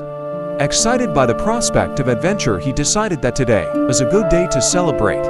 He headed to the nearest tavern and, in the excitement of his discovery, decided to celebrate by drinking freely. As the hours passed, the shaman immersed himself in a festive atmosphere at the tavern. He toasted strangers, told wild stories, and danced happily to wild music. His joviality and exuberance attracted everyone's attention, and soon the tavern was imbued with the intoxicating spirit of the adventure to come. To spectators, between laughter and perplexity, let themselves be carried away by the shaman's delirium. When the time came to follow the treasure map, the shaman, still under the influence of alcohol, brandished his compass enthusiastically. He led the group through the city's alleys, humming folk songs and confidently declaring that the compass was guiding him straight to the legendary treasure. The quest, now imbued with the alcoholic joviality of the shaman, has become an adventure between comedy and fear. The townspeople observe with amusement this exuberant group, following the directions on the map with a somewhat delirious fervor, between laughter and worried expressions. The shaman continued to guide his companions with boundless energy, happily ignoring the signs of a quest that oscillated between absurdity and true magic.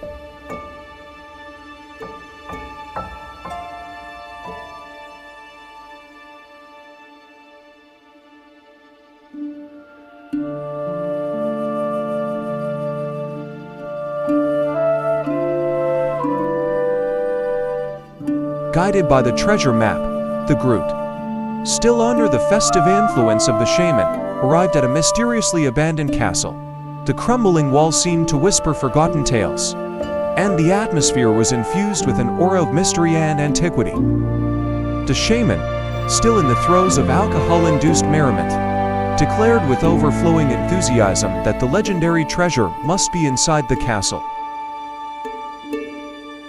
In a comical burst, he announced that the spirits of revelry were guiding him to this forsaken abode, and it was the perfect moment to uncover hidden riches.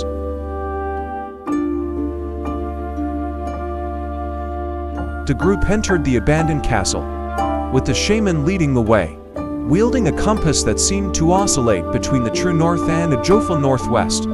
His exuberant stride and laughter echoed through the dark corridors of the castle, creating an atmosphere between laughter and apprehension. As they explored, the shaman, joyfully disoriented by alcohol, interpreted every creak of the floor and every shifting shadow as signs of imminent treasure. Encounters with bats, which elicited comical screams, and sightings of flickering candlesticks were met with bursts of laughter. As the shaman continued his ethyl-induced quest through the castle, the group arrived in a central room illuminated by the moon's glow. In the center, an old wooden chest seemed to contain something precious. The shaman, dazzled by the prospect of treasure, joyfully staggered to the chest and eagerly grasped the treasure within. In a moment of electric anticipation and comedy, the shaman opened the chest to discover its contents. What they found inside blended hilarity and surprise, turning the quest into an adventure between fright and laughter, where alcohol and excitement made each twist even more unexpected.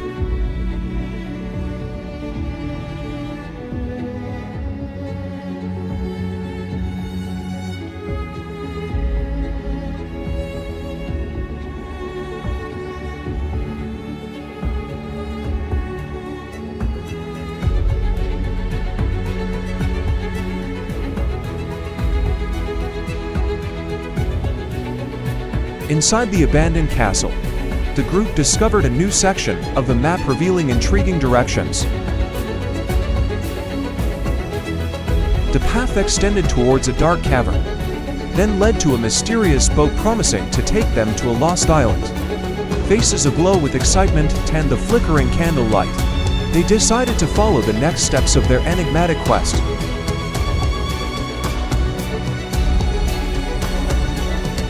Guided by the compass and the shaman's merriment, the group headed towards the cavern, whose entrance seemed to swallow light itself. The shaman, still under the influence of alcohol, eagerly entered, declaring that even the echoes in the cave whispered hints about the hidden treasure. Inside the cavern, shadows seemed to come to life, dancing to the rhythm of the shaman's laughter. His comical exclamations and bursts of laughter echoed, creating a strange symphony that mingled amusement and unease.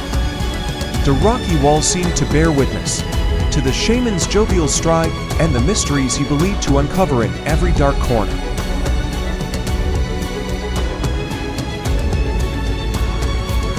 Having collected clues from the cavern, the group made their way to an old harbor where calm waters awaited a solemn boat. The shaman, still hilariously spirited, christened the boat the prankster privateer, claiming he had heard that lost souls particularly favored this vessel. The boat guided them to a distant island, surrounded by thick fog. The atmosphere was steeped in a strange perpetual twilight, giving the island an aura of eternity. The shaman, still buoyed by the cheerfulness of alcohol, marveled at this sight, exclaiming that the island itself held the most precious secrets. On the mysterious island, the group embarked on an absurd treasure hunt, seeking clues among forgotten ruins and winding trails. The shaman's laughter resonated among the eerie trees, creating a strange cacophony with the unsettling whispers of the island.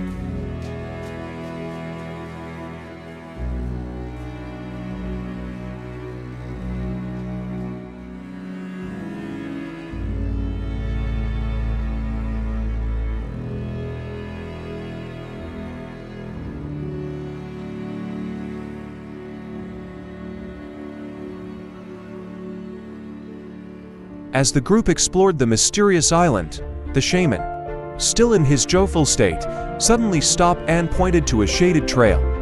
"I heard this is where the island ghosts host their dance parties," he exclaimed with a mischievous smile. The other members of the group exchanged perplexed looks, but the shaman, undeterred, launched into a frenzied dance. His comical and eccentric movements created a surreal scene, blending nervous laughter with genuine amusement. As the shaman danced, the shadows around them seemed to come alive, whispering unfathomable secrets. The shaman's laughter appeared to resonate with the murmurs of spirits, creating an eerie atmosphere between comedy and mystery. However, the atmosphere abruptly shifted when ghostly figures began materializing among the trees. The shaman's laughter transformed into a mix of nervous chuckles and genuine fear. The island spirits, curious about this cheerful intrusion, decided to play tricks on the group. Strange noses, fleeting shadows, and distant laughter filled the air. The shaman, initially amused, started looking around with growing unease. Suddenly, a spectral form approached the shaman and whispered something in his ear. The shaman burst into laughter, exclaiming, "Even the spirits here have a sense of humor." As the group proceeded, the shaman suggested performing a ritual to appease the mischievous spirits. The group members, torn between amusement and apprehension, reluctantly agreed. The shaman, still with his drink in hand, began a comical ritual, blending eccentric dance steps with whimsical incantations. The spirits, evidently entertained, withdrew into the shadows, leaving the group in a mix of amusement and relief. Thus, between the shaman's infectious laughter and the island spirit's pranks, the adventure continued, blending humor and thrills in a delicate balance between laughter and fear.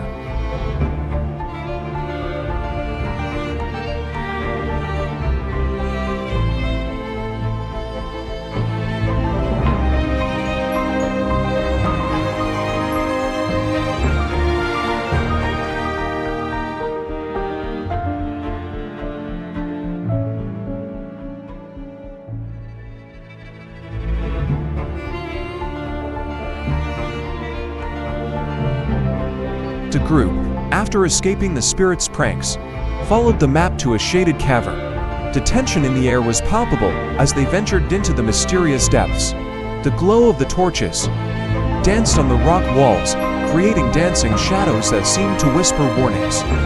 In the heart of the cavern, the shaman discovered an altar decorated with a resplendent cup, similar to the legendary Grail. His eyes lit up with fascination. Convinced that the cup was the treasure he was looking for, he took it in his trembling hands and proudly announced that he had found the mag. David, Emily, and the wizard burst out laughing. They explained to the shaman that the cup itself was the treasure, but the shaman in his drunken state persisted in denying it. Convinced he could improve the cup for better tasting, he poured alcohol inside and drank without heeding the silent warnings. Suddenly, the shaman began to levitate above the ground, a bright light bursting from the cup, The others watched in amazement as the shaman floated in the air, the cup radiating a mystical glow. The treasure map activated, revealing a series of light indications leading to another treasure.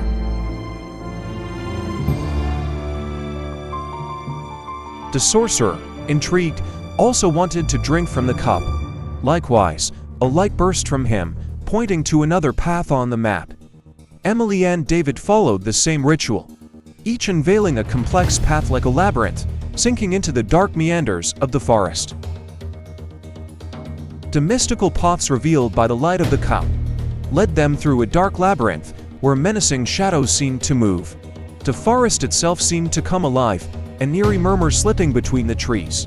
Laughter and light-hearted banter gave way to growing tension as the group made their way into the unknown. So the quest for the treasure turned into a terrifying ordeal. The mystical paths of the cup guiding them through a dark labyrinth, where each step brought them closer to a sinister mystery.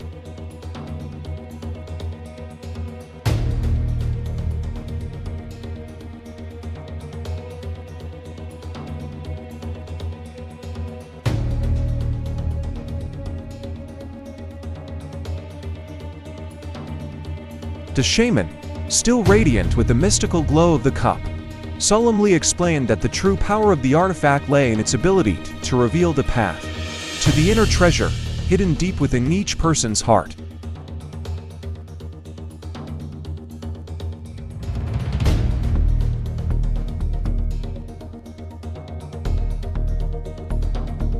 He proclaimed that the quest had only just begun, and each member of the group had their own personal treasure to discover. In the spirit of the Knights of the Grail, the shaman proposed a sacred pact. They pledged to follow the guidance of the cup, sequentially unveiling the hidden treasures within each of their hearts. The shaman would go first, followed by the sorcerer, then Emily, and finally David. A sacred oath united them in this mystical quest, blending the thrill of adventure with the solemnity of a knightly mission.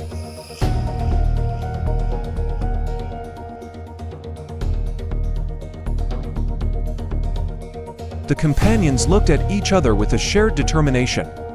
Ready to confront the inner mysteries the cup would unveil, they made a vow to stay together, to support and protect one another throughout this unique adventure. The ambience of the Grail night filled the air, the spirit of camaraderie and sacred quest guiding them in this extraordinary mission. They set out, following the indications of the cup, which shone with a mystical glow. The shaman led the way, his heart pulsating with anticipation. The others followed, each preparing to discover their inner treasure. The mystical paths intertwined, forming a complex network of trails leading to the heart of each companion.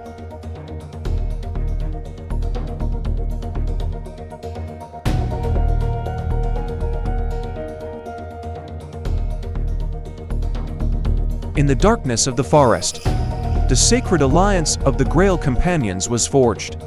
Their hearts beat to the rhythm of the unknown, while the magical cup guided them in this unique quest, where personal treasures merged with collective adventure, creating a mystical epic, infused with the magic of knightly legends.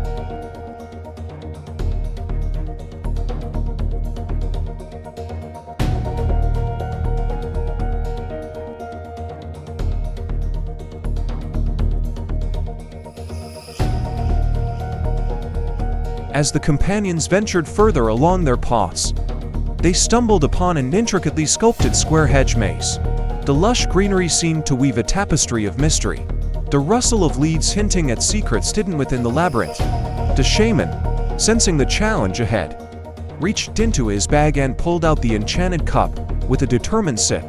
He once again levitated, a radiant light emanating from the cup, revealing a path through the maze. His voice echoed through the foliage as he declared that he wished to navigate the maze alone. The shaman, guided by the mystical light, entered the maze with confidence. The companions watched as the glow of the cup illuminated the twists and turns of the labyrinth. Shadows danced along the hedges, and the air hummed with an otherworldly energy. As the shaman navigated the maze, the cup's light traced a path, unveiling hidden passages and guiding him through the verdant corridors. The companions, awestruck, observed from the maze's entrance. As the shaman's silhouette moved gracefully, his journey unfolding like a mesmerizing dance.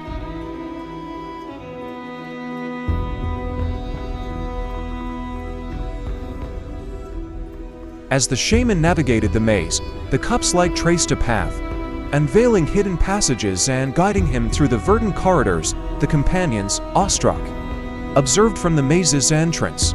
As the shaman's silhouette moved gracefully, his journey unfolding like a mesmerizing dance. With each step, the shaman delved deeper into the heart of the maze, his senses heightened.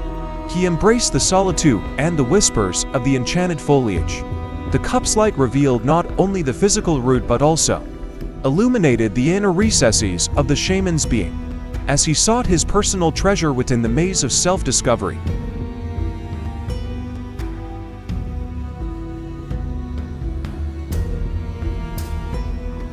The shaman emerged from the maze, the cup's radiance lingering around him.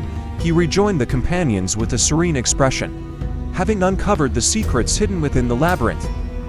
The cup in his hands pulsed with newfound energy, ready to guide the next adventurer through the enchanting twists and turns of the maze. Thus, the mystical journey continued, each companion facing the challenges of the maze, guided by the light of the enchanted cup, unraveling the mysteries of both the labyrinth and the treasures concealed within their own hearts.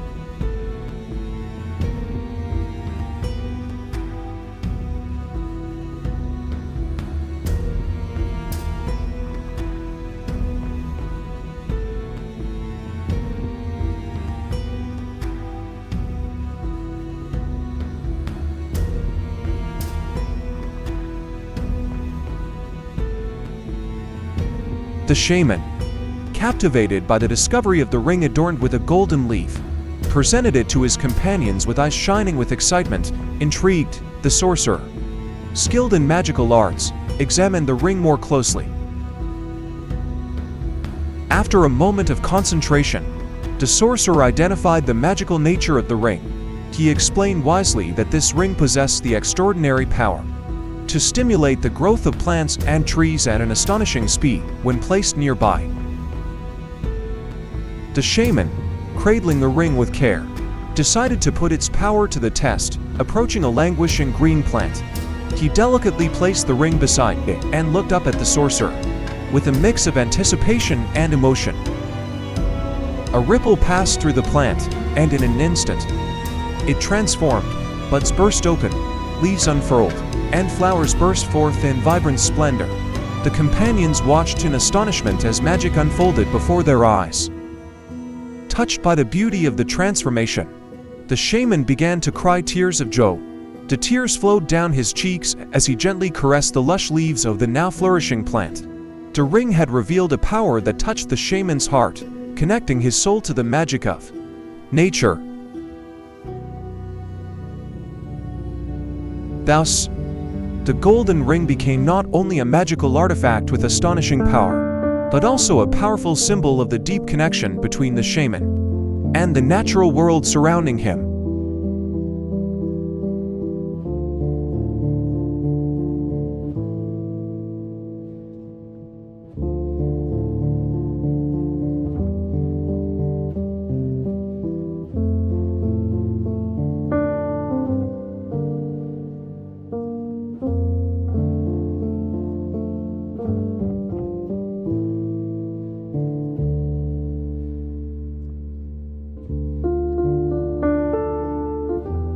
It was the sorcerer's moment.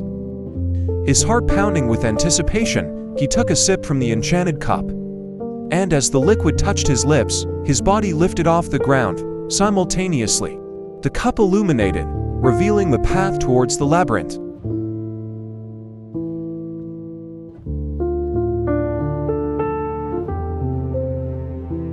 The sorcerer floated gracefully, guided by the radiant glow of the cup. The mystical energy seemed to dance around him, creating an ethereal spectacle. The companions watched in awe as the sorcerer moved with an otherworldly grace, following the illuminated trail.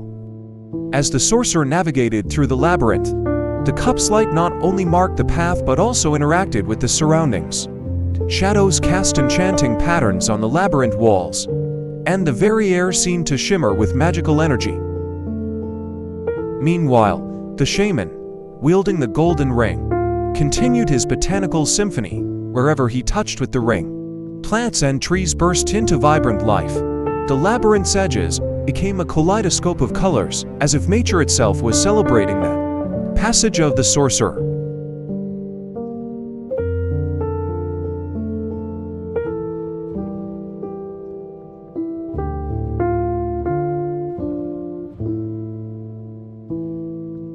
The sorcerer and the shaman, each immersed in their magical endeavors, found a harmonious convergence of their powers. The cup's light and the ring's floral enchantment blended, creating a breathtaking display of nature and magic intertwine. As the sorcerer reached the end of the labyrinth, the cup's light intensified, illuminating an exit bait in a soft, iridescent glow. The companions, spellbound by the spectacle, prepared to follow the illuminated path, eager to uncover the next chapter in their mystical journey. In this chapter of their enchanted odyssey, the sorcerer and the shaman, wielding their respective magical artifacts, created a symphony of light and nature, guiding the companions through the labyrinthine mysteries that awaited them.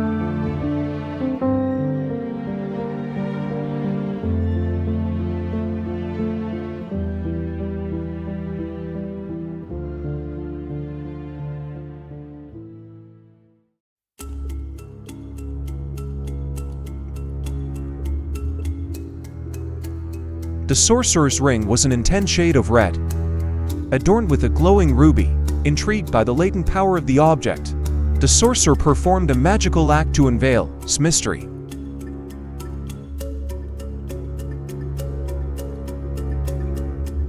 In the swirl of magic, he discovered that this ring held the singular power to conjure fire from departed spirits, allowing those who beheld it to communicate with the dead. The red ruby, seemingly reflecting the inner flames of the ring, emitted a hypnotic scarlet glow. The sorcerer, delicately holding the ring between his fingers, felt a mystical connection with the forces housed. Curious to test the ring's power, the sorcerer found a suitable spot and, with a magical gesture, conjured mystical flames born from departed spirits. The flames danced with an energy that seemed to transcend the realm of the living, establishing a connection with the realm of the dead. As the fire came to life, a sacred atmosphere enveloped the sorcerer. The companions watched with reverence, realizing that the ring offered not only the light and warmth of the fire, but also a way to converse with ancestors, allowing departed spirits to express themselves through the flames. The flickering flames became a portal between two worlds, offering a mystical dialogue between the living and the dead. The sorcerer, moved by the power of the ring, understood that this artifact would open doors to ancient tales and wisdom buried in the afterlife. Closing the ring in his palm, the sorcerer felt the weight of the responsibility that this magical artifact entailed. The respect for souls and the delicate understanding of life after death would guide the use of this ring, transforming not only the fire into a means of communication, but also into a way to delve into the wisdom of ancestors. Thus, the sorcerer's red ring became a sacred link between worlds, opening gates to the unseen and providing a path for dialogue between the living and the dead.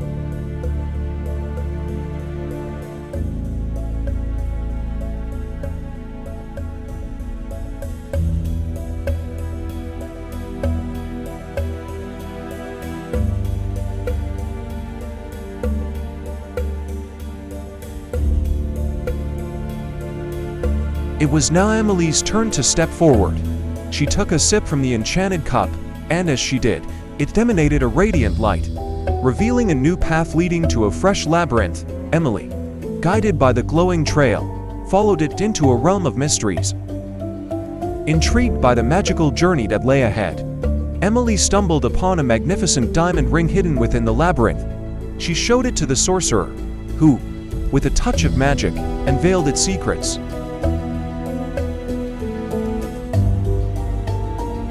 The ring sparkled with a diamond that, when exposed to light, reflected a rainbow and possessed the unique ability to heal ailments. As Emily donned the diamond ring, its facets caught the light, creating a mesmerizing rainbow dance. The sorcerer revealed that this magical ring had the power to heal illnesses. Determined to test its potency, Emily sought out the shaman whose hands still bore the mark of the shadow that had bitten him. Approaching the shaman, Emily gently placed her hand on the wounded area. The diamond ring emitted a soft glow, and to everyone's amazement, the shaman's injury began to heal before their eyes. The wand vanished, leaving no trace behind. The companions marveled at the restorative power of the diamond ring. Emily, now aware of its extraordinary capabilities, felt a sense of responsibility for this newfound gift. The sorcerer nodded in approval, recognizing that each artifact carried a unique essence and purpose in their mystical quests. With the diamond ring, the sorcerer's fiery band, and the shaman's floral charm, the companions now possessed a trio of mystical artifacts. United in purpose, they prepared to face the next challenges. Guided by the light of the enchanted cup and the promise of further revelations in their magical journey.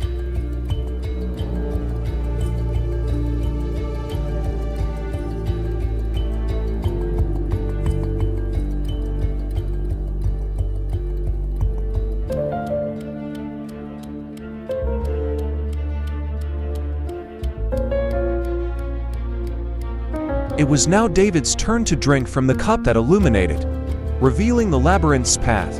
In the darkness, the cup became their guide, and without it, they wouldn't dare venture into the labyrinth.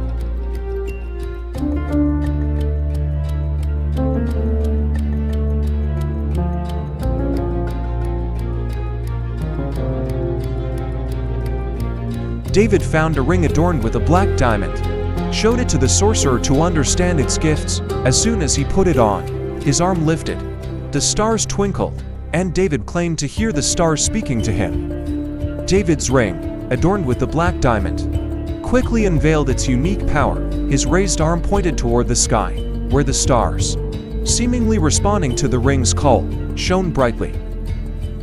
The connection between David and the starry universe was evident, eliciting profound emotion among the companions. David, listening attentively, announced that the stars spoke to him. Their voices were pure whispers, carriers of celestial truths. Together, they wept. Overwhelmed by the purity of the stars' responses, it was as if the universe itself unveiled its most intimate secrets. The stars, revealing their benevolence, offered their assistance to the companions. They claimed to guide them, unveil hidden knowledge, and illuminate their path through the mysteries to come. The companions, aware of the importance of this celestial alliance, welcomed with gratitude this offer of aid from the far reaches of the universe.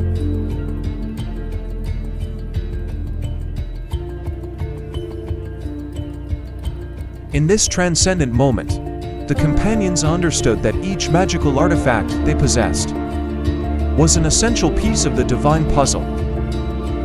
The enchanted cup, the fiery ring, the diamond ring, and now David's ring with its black diamond formed a symphony of energies, uniting their destinies in the quest for truth.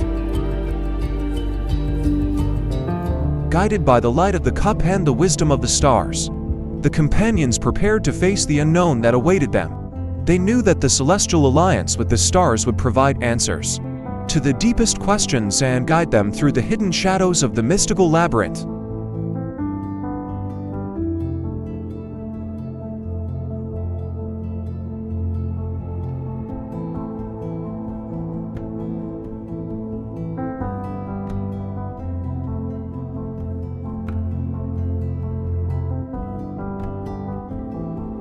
Engrossed in the powers bestowed by their respective rings, the companions found themselves immersed in a symphony of mystical energies.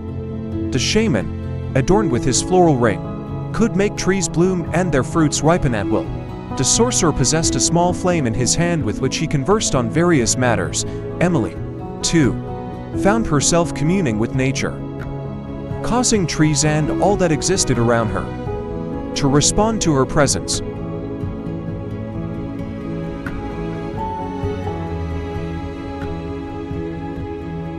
The shaman, wielding his floral ring, could bring forth the vibrant life within nature, fostering a lush and thriving environment. The sorcerer, with his flickering flame, communicated with the elemental forces, forging a unique bond that transcended the ordinary. Emily, through her connection with the earth, felt a profound sense of harmony with the elements. Each companion, dizzy exploring the newfound abilities granted by their magical rings, realized the extent of their influence over the natural world. The shaman's touch brought forth blossoms and fruit. The sorcerer's flame whispered secrets of the elements, and Emily, attuned to the earth, felt a deep connection with the world around her. Emily, recognizing the potential impact of her newfound abilities, wondered how she would explain these extraordinary talents in the mundane world. She pondered the stark contrast between her magical experiences and the potential misunderstandings she might encounter if she were to return to her work at the hospital. David, engaged in conversation with the stars, shared his extensive knowledge of the burned book. The stars responded, revealing that despite the book's association with dark magic, its presence within him magnified its essence because his heart was pure and honorable. As the companions continued to explore their magical gifts, they understood that true power lay not only in the extraordinary abilities they possessed, but also in their ability to balance light and shadow. With each revelation, they grew more aware of the delicate dance between the mystical and the mundane, navigating a world where the extraordinary and the ordinary coexisted in harmony.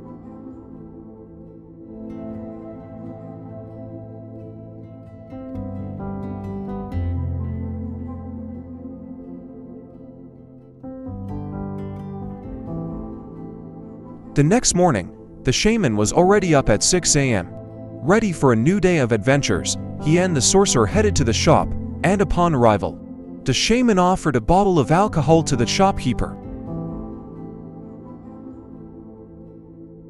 The shopkeeper blushed as the shaman enthusiastically hugged and thanked him for the miracle that was his store. The shaman was eager to buy everything on the shelves, and it took some effort for the sorcerer to pull him out of the shop.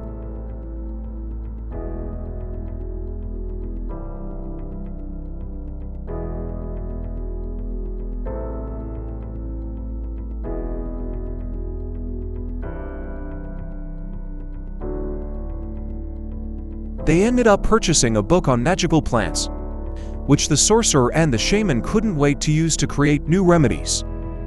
The day began with joy for the shaman. Thrilled at the prospect of uncovering new mysteries through magical plants, the sorcerer, though more pragmatic, shared in his companion's excitement for these new adventures. Their minds were filled with anticipation for the discoveries that awaited them.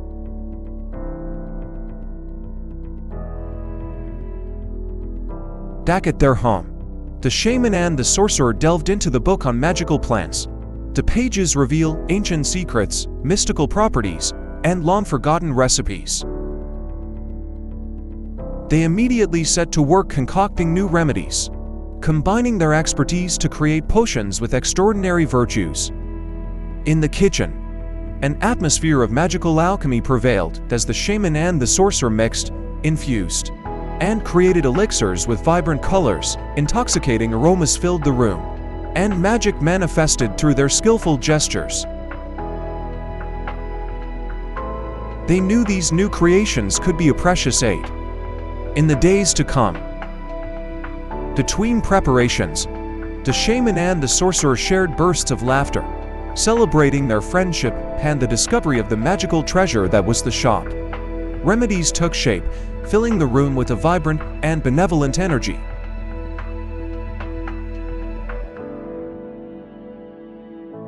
After a day of preparations, the shaman and the sorcerer found themselves on the beach, contemplating the sunset. The quest to explore the mysteries of magic continued, and they knew that each new adventure brought them closer to the hidden truth in the enchanted corners of their world.